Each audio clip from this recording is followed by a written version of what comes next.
우리가 아무리 좋은 곳을 여행하더라도 집에 돌아오면 꼭 하는 말이 있죠.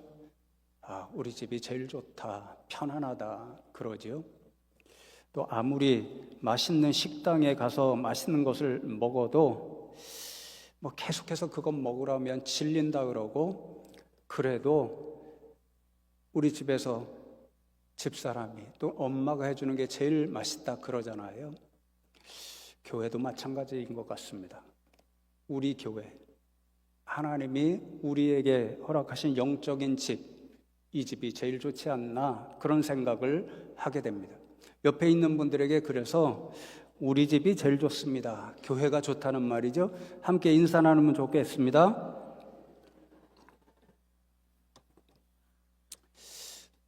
쉬는 몇 주간 동안 성도님들이 많이 기도해 주신 사실 잘 알고 있고, 어떤 성도님들은 전화도 주시고 또 문자도 주시고 염려하고 기도하고 있다 말씀해 주시고 얼마나 감사한지 모릅니다.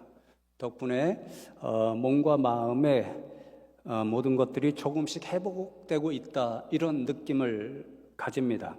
다시 감사를 드리고 계속해서 기도해 주시면 감사하겠습니다.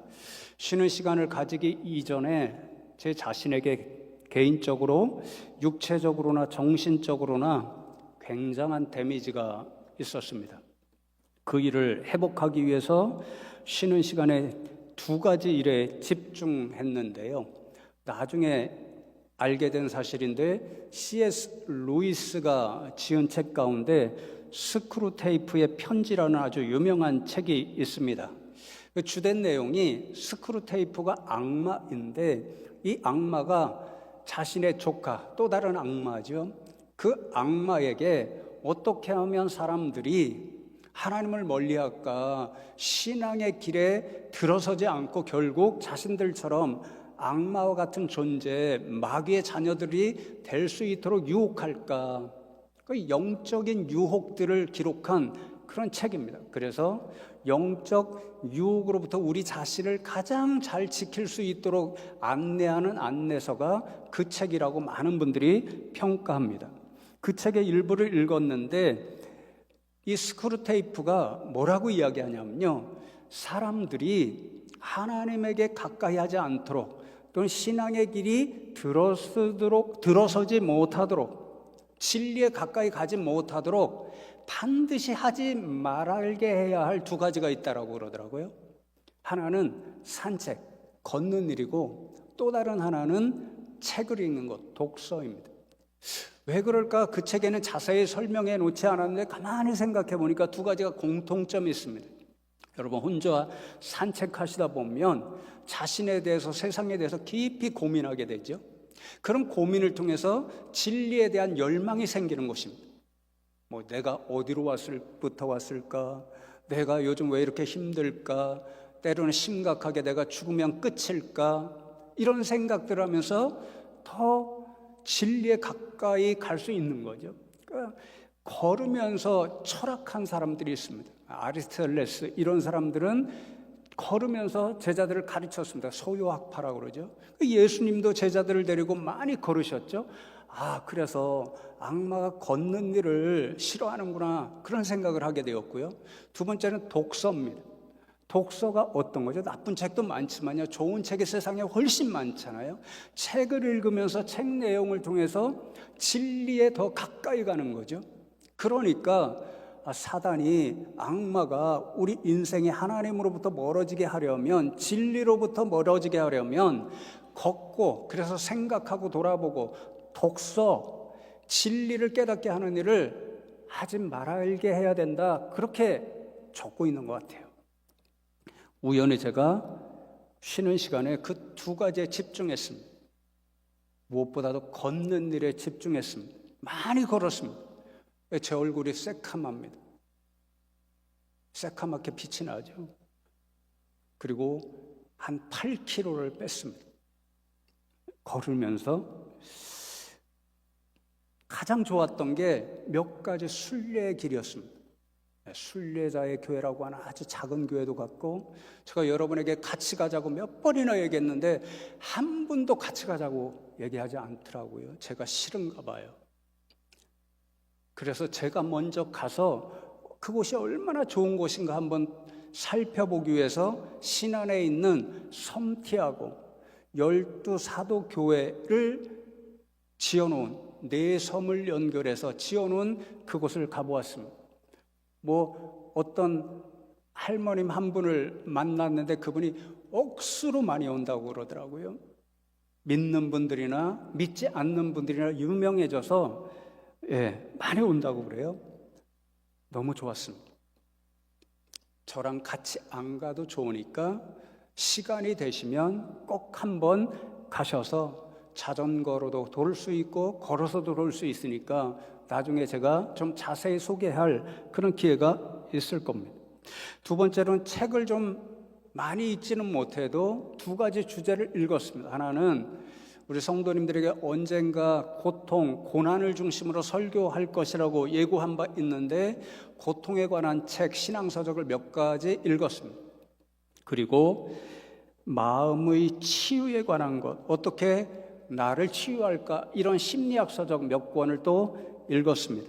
이런 것들을 통해서 얻은 것들을 주중에 있는 경건의 밤 시간하고 다음 달, 내달이죠, 부활절부터 이어지는 내달 설교 시간에 함께 나누려고 합니다. 제가 쉬는 시간에 성경을 많이 읽지는 못했지만 성경 말씀 가운데 가장 반복적으로 이상하게 많이 떠올랐어요. 많이 떠오른 말씀이 요한복음 15장 13절입니다. 예수님께서 12제자에게 사람이 친구를 위하여 자기 목숨을 버리면 이보다 더 큰 사랑이 없나니 그렇게 말씀하잖아요. 누가 가장 귀하고 좋은 친구인가? 어떤 사람을 위해서 기꺼이 목숨을 내어줄 수 있을 만큼 사랑하는 친구, 그 친구가 우리에게 가장 좋은 친구다, 예수님께서 말씀하십니다. 여러분에게는 이런 진짜 좋은 친구, 찐친이라고 그러더라고요. 찐친이 있나요? 저는 쉬는 시간에 이 말씀이 떠오를 때마다 기억나는 정말 고마운 친구 하나가 있었습니다.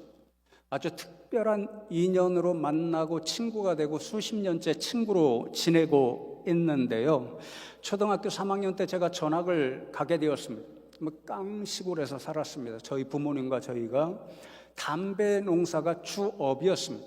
담배 농사는 1년 내내 농사 힘들게 지어서 가을에 담배를 이제 연초 제주창 담배 인삼공사죠. 이런데 이제 갖다 주게 되면 1년에 한 번 수입이 생기잖아요. 그러니까 농사가 쉽지도 않고 수입이 많지도 않아서 내 자녀를 기를 수 없다, 교육시킬 수 없다. 저희 어머님이 현명하게 그렇게 판단하셔서 아버님을 설득해서 이제 이사를 하게 되었습니다. 여러분이 아마 조금 연세 있으신 분들은 다 알 거예요. 옛날 TV에 선전이 나오던 서주 우유, 서주 빠빠오, 음료 있죠. 서주 빵빠레, 아이스크림 아시죠? 그 서주 우유 공장이 있는 동네, 저희 집안에 어떤 분이 이제 젖소를 기르면 매일 이제 우유를 그 회사에 가져다 바치고, 그러면 매달 이제 수입이 생기니까 내 자녀 양육하고 기르는데 충분하다, 도움이 된다, 그렇게 소개를 하셔서 이제 축산업을 하시기 위해서 이사한 거죠. 자연히 전학을 하게 된 거죠. 월요일에 교무실에 찾아가니까 제 반이 배정되어 있고 담임 선생님을 소개해 주셔서 인사를 드렸습니다. 그랬더니 우리 담임 선생님께서 이제 첫 시간에 저를 교실로 데려가서 친구들 앞에 인사를 시켰습니다. 그리고는 제 키를 살짝 보시고 이제 아이들 이렇게 다 네 줄로 되어 있고 둘씩 짝지어 앉아 있잖아요. 어느 아이를 일어나 그러더니 그 뒤로 한 칸씩 다 물러 저기 빈자리 가서 앉아 그러더라고요. 제가 말씀드린 친구가 그때 처음으로 짝꿍이 되었습니다. 그렇게 인연이 시작됐죠. 그리고는 그 주일에 교회를 갔더니 제 짝꿍이 그 교회에 있습니다. 같은 교회 성도가 된 거죠. 같은 분반이 된 거죠. 그러니까 같은 학교, 같은 반, 같은 자리, 같은 교회, 같은 분반 특별한 인연으로 만났고 친구가 되었고 그때부터 단짝이 되었습니다. 그 친구 집이요, 그 면소재 집 바로 옆에, 그래도 그 동네에서는 가장 큰 사거리에서 슈퍼를 해서, 그리고 그 슈퍼 안으로 들어가면 그 친구가 사용하는 방이 꽤 넓어서 방학 때 특별히 많이 가서 살았습니다. 저의 또 다른 집처럼, 두 번째 집처럼 자주 들락날락해서 아주 가까운 그런 친구가 된 거죠. 그러던 어느 날 그 친구가 지금 생각해도 감동이 되고 눈물이 나려고 하는 말, 왜 그런지는 모르겠어요. 갑자기, 현수야, 나는 너를 위해 죽을 수 있어. 내가 죽어서 너를 살릴 수 있다면 나는 기꺼이 너를 위해 죽을 수 있어. 그러는 거예요. 별로 감동을 안 받으시네요. 모르겠어요. 지금 분명히 이 설교를 듣고 있을 것입니다. 근데 그 친구가 이 사실을 기억할지 모르겠고요. 지금은 마음이 변했을지도 몰라요. 그런데 그 순간 그 한마디 해주었던 그 장면이 저는 아직도 생생하고, 그 음성이 떠오를 때마다 얼마나 고맙고 또 고마운지 모릅니다. 여러분, 다시 묻습니다. 여러분에게는 이런 친구 있나요? 없다고 생각하시면 잘못 생각하시는 겁니다. 여러분에게는 이런 친구가 있습니다. 여러분을 위해서 기꺼이 자신의 목숨을 내어 주신 그런 진짜 친구, 찐친이 있습니다. 그분은 바로 예수님이십니다. 제 친구는 너를 위해서 죽을게 그렇게 이야기했지만 아직 살아 있습니다. 아마 기회가 없었겠죠. 근데 기회가 있어서 저를 위해 죽겠다고 그래도 제가 말릴 겁니다. 왜냐하면 그만큼 저를 사랑해서 너를 위해 죽을 수 있어, 그 한마디가 지금도 너무 고맙기 때문에, 그것만으로도 충분하기 때문에 그렇습니다.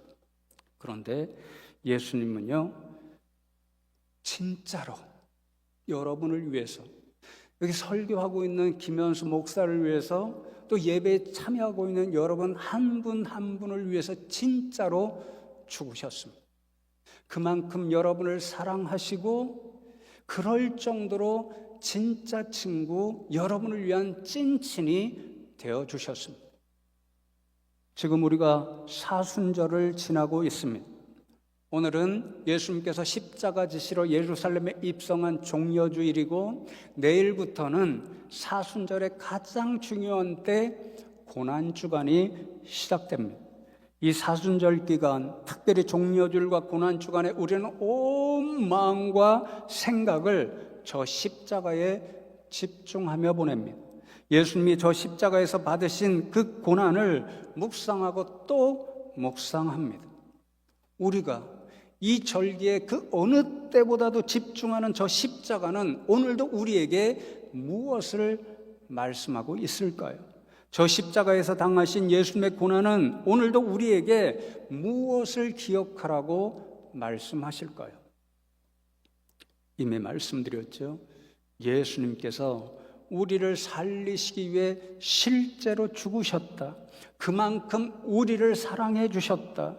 우리에게 최고로 좋은 친구가 되어주신다. 이 사실을 오늘도 생생하게 우리에게 증언해 주고 있습니다. 오늘 함께 읽은 이사야 53장 말씀은 고난의 종에 관한 말씀이라 일컬어지는 말씀인데, 우리가 이 고난주간 사순절 가장 많이 접하게 되는 익숙한 말씀 가운데 하나이지요. 하나님께서 이사야 선지자를 통해 바벨론의 포로로 붙잡혀가서 하루하루 고통과 눈물로 살아가는 이스라엘 백성들에게 정말 희망찬 약속을 주시죠. 내가 너희를 구원할 메시아 그리스도 구원자를 보내주시겠다, 그렇게 약속하십니다. 이 약속이 바로 예수님을 통해서 진짜로 성취되었습니다. 그런데 오늘 이사야 말씀 처음부터 끝까지 보면 하나님께서 약속하신 이 메시아 그리스도, 예수님은 어떤 메시아 그리스도 구원자로 세상에 오시냐면요, 고난받는 종, 고난받는 메시아, 저 십자가에 달려서 고난받으시고 죽으시는 그런 분, 그만큼 우리를 사랑하시고 그만큼 우리에게 가장 친한 친구가 되시는 분으로 세상에 오신다라고 말씀하십니다. 이런 사실을 가장 분명하게 보여주는 말씀이 오늘 본문 5절이지요. 제가 다시 한번 읽습니다. 그가 찔림은 우리의 허물 때문이요 그가 상함은 우리의 죄악 때문이라. 그가 징계를 받음으로 우리는 평화를 누리고 그가 채찍에 맞음으로 우리는 나음을 받았도다. 그렇게 말씀합니다.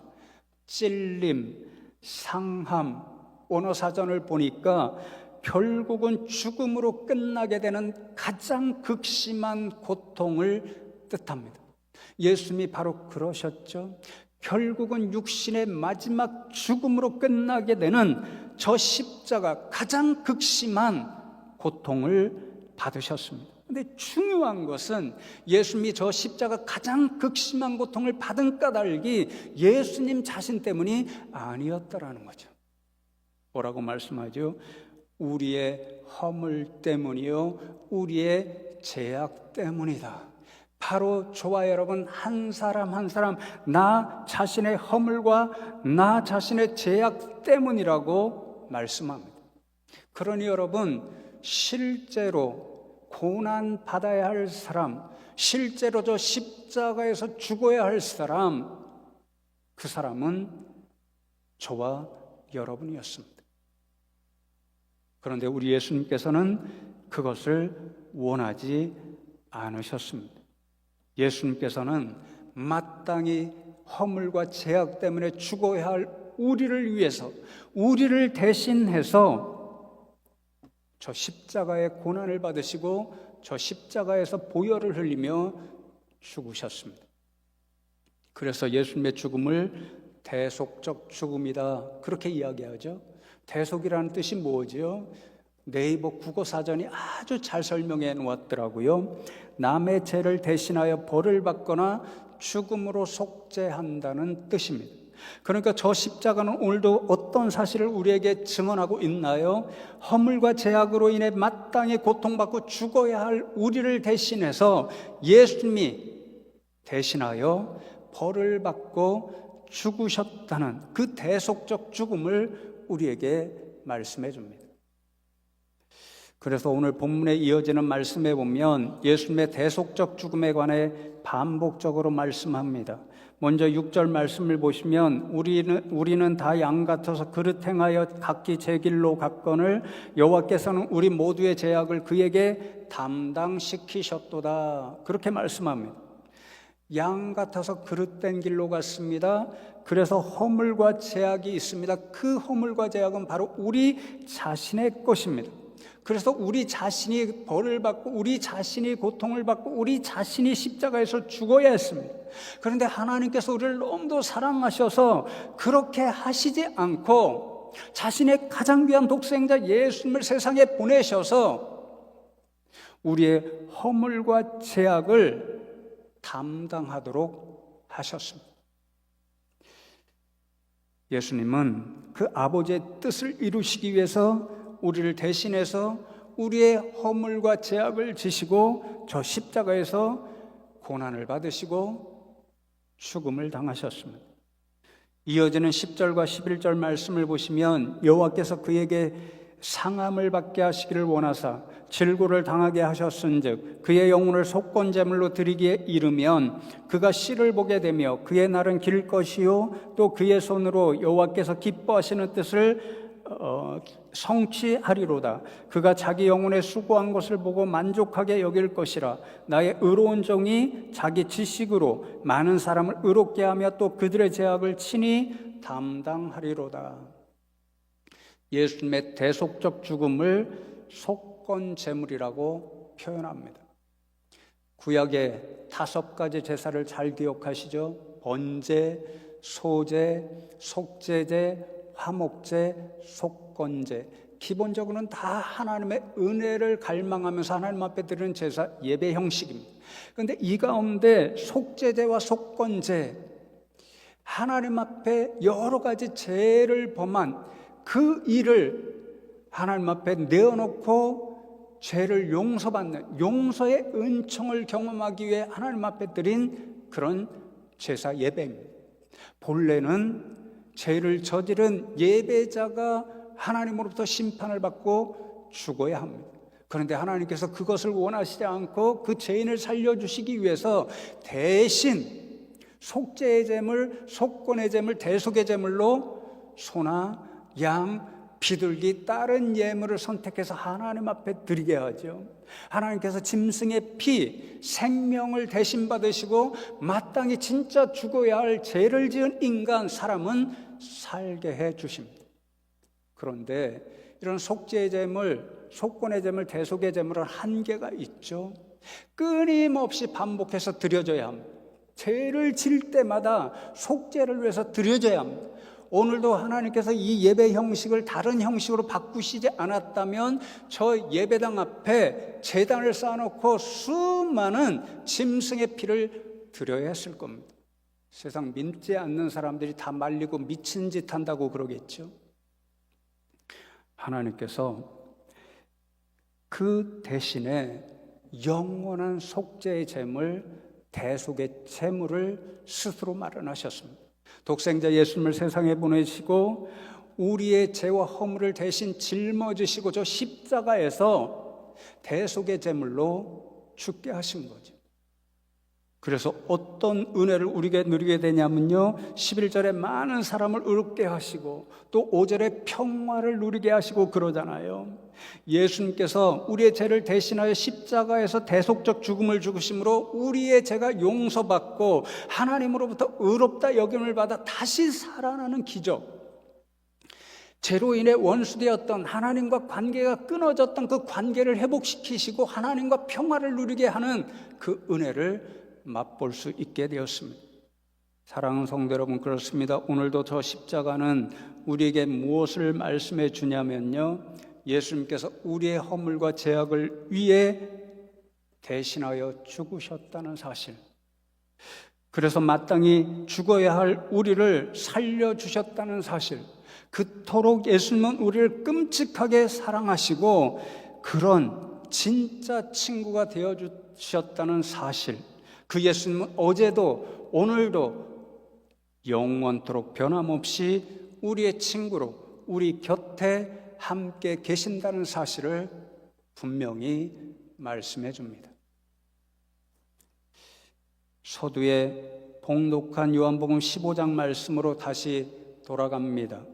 15장 13절에 이어서 14절에 너희는 내가 명하는 대로 행하면 곧 나의 친구라, 그렇게 말씀합니다.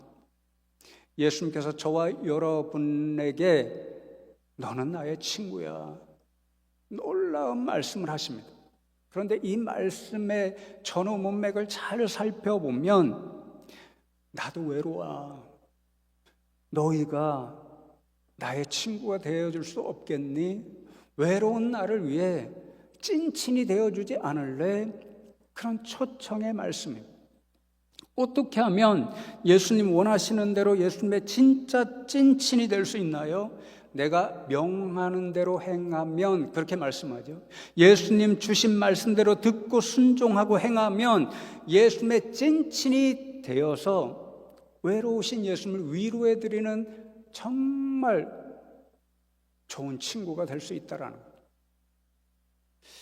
여러분, 예수님은 어떤 말씀을 가장 순종하기를 원하실까요?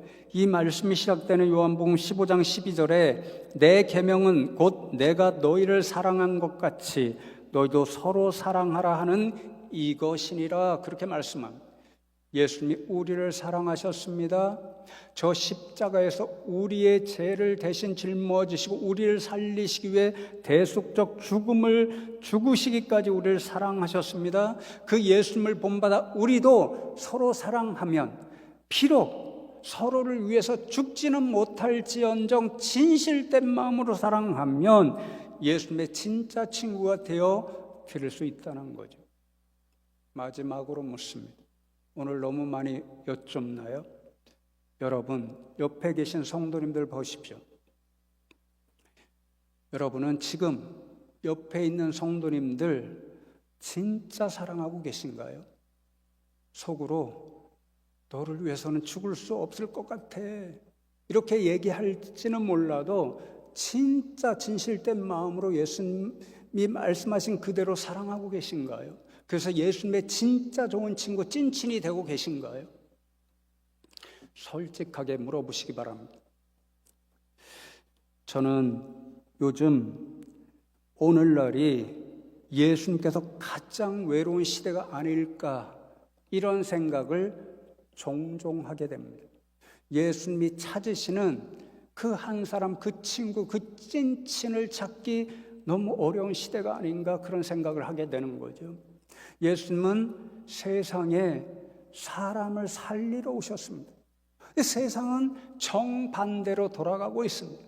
점점 더 사람을 죽이는 일들, 그 소식이 많이 들립니다. 전쟁이 수없이 끊임없이 이어지고 있습니다. 예수님이 너무 외롭겠죠. 교회는 어떨까요? 안타깝게도 제가 휴식하면서 여러 교회를 다니며 또 가까운 목사님들 만나고 이야기를 듣고 그랬는데요, 교회의 사랑의 이야기들로 소문이 무성한 것이 아니라 그 다른 것들로 아우성치는 교회가 너무도 많다는 사실을 알게 되었습니다. 예수님이 너무도 외로운 시대입니다. 여러분, 이번 고난시간을 보내시면서 다시 한번 저 십자가가 오늘도 저와 여러분에게 들려주는 그 음성, 그 이야기에 다시 한번 깊이 귀 기울이시는 한 주 되면 좋겠습니다. 예수님이 왜 저 십자가에서 고난받으시고 죽으셨는지 깊이 묵상하고 또 묵상하면 좋겠습니다. 그리고 예수님 얼굴에 웃음을 만들어드리는 진짜 예수님의 친구, 예수님의 찐친들이 되시는 우리 성도님들 되시기를 주님의 이름으로 축복합니다. 기도하겠습니다. 하나님 감사합니다. 오늘 종려 주일에 저희들을 불러주시고 저 십자가를 바라보면서 저 십자가가 오늘도 우리에게 말씀하는 바가 무엇인지 깨닫게 하시고 또 우리의 믿음과 삶의 모습을 결단하게 하시니 감사함을 드립니다. 저 십자가를 바라볼 때마다 예수님이 왜 우리를 위해서 죽으셨는지, 그 죽으심으로 말미암아 우리에게 어떤 놀라운 은혜가 임하였는지 돌아보는 저희들 되게 하시고, 감사함으로 예수님 원하시는 예수님의 진짜 좋은 친구들로 살아가는 저희들 되게 하여 주시옵소서. 감사드렸고 예수 그리스도의 이름으로 기도드리옵나이다. 아멘.